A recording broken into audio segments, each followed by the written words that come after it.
Hi, Marilyn here, back with Saturday Sampler June, and we're talking about piecing block 8. And so the first thing that we're going to be doing is the center of our block over here, which is a small sawtooth star, and I'm using the wing clipper to make those outside flying geese. And so to start with that, you need one set of fabrics 1 and 7. 1 is the base, and 7 are the small squares. And so here I've already made them, so I'll just kind of pull one out here. And these are a little bit smaller than we've been used to in the other months. So they're going to be cut to 2 inches by 3.5. So it's just like you've made before. Everything's the same. You're just making them a little bit smaller. Okay, so you're going to end up with 4 of those. And I have the star laid out with your fabric 7 in the center, and then your little flying geese laid out here. And then to put this together, you're also going to have your 4 fabric 1 squares on the outside. So you piece this together just like a regular star. And of course, when I'm sewing these, I put my flying geese with that right side up so that I can see that intersection. And I want to make sure that I don't hit it right at the intersection, but a little to the right of that, or to the outside seam, so that if you hit it right in the center, when you go to press it open, you will possibly lose that point. So if you go to a little bit to the right of it, then that point will stay intact. Okay? So anyways, there's your sawtooth star right there, and you're going to put that together just like it shows in the picture. All right, so now we're going to go to the 3-part units. You're going to make 4. You're going to make A blocks, and you're going to make 4 B blocks. So meaning that they're mirror images. So you need your fabrics 2 and 11, the ones that you've cut into those little triangles. And remember, mirror images. So you need 4 that, I'll just turn them this way. 4 that look like this with the light on the left, and 4 with the dark on the left. Okay? So don't get all crazy and just make all 8 the same. All right, you need 4 mirror images. So block A, and you can lay them out and have that picture in front of you. So I just lay it, at my machine here and make sure that, I have block A and it looks just like the picture. And I lay all 4 on top of each other and then run them through my machine. Okay, when you take it out for block A, you need to press towards fabric 11, the dark fabric. Okay?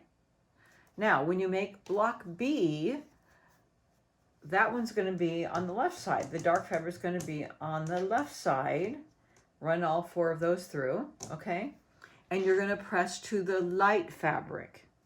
Okay, you're going to press towards fabric 2. So block A, they're going to be pressed towards the dark.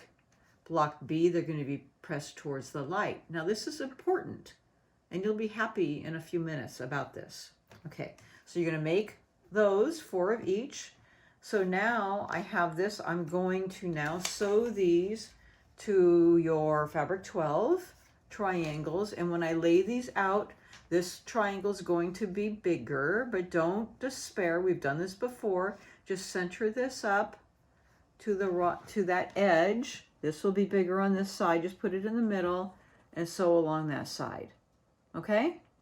And then you're going to open it and press towards the large triangle. All of them, all 8, so just do it the same.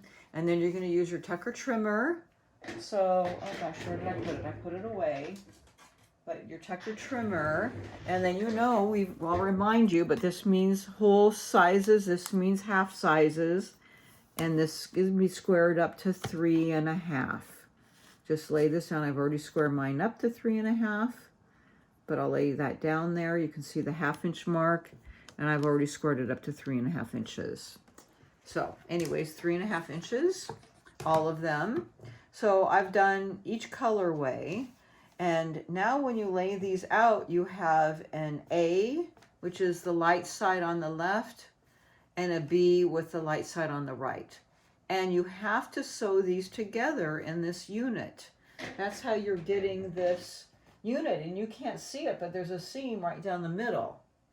Aha, that's how we're getting this unit.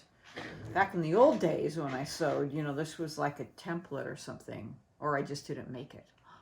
Okay, now when I put these together, guess what's happening? Oh, because you switched colors, this nests together. So I told you you'd be happy in a minute. See, they nest together, so they sit really flat. But the only one that doesn't nest together is this. So I guess if I was thinking ahead, I could press one to this side, to this unit, and that to that unit, and then go like that. Or I could just do it and then give it a little clip so it sits flat later. Okay, so that's nesting. Sew those together, okay? And you have to sew all those pairs. So you have 4 pairs. And where does that go once it's sewn? It goes right there. Okay, on each side, all 4 sides. And then the very last thing that we have to make is our half square triangles. And those were cut at, 4 1/8. I guess you could cut them at 4 1/4, but we followed directions. And then those are going to be cut down to 3 1/2. So I've already cut mine down to 3 1/2. And those go on the outside with the green facing in. So your background's on the outside, and those go on each side of your block there. Okay, so that makes that pretty little design running around the outside, which I think is really, really attractive. Okay, and what's really also attractive is you don't have to meet any points. I like that. Just make sure you don't cut off those points on your sawtooth star. Okay, so that it looks really nice. All right, so that's block 8. Now, the next thing that we're going to be doing is we're going to be doing page 17 and 18. And in our blocks here, that is these big hourglass on the outside and the little connector blocks on each side of those. So, exciting stuff. I'll see you in a few minutes.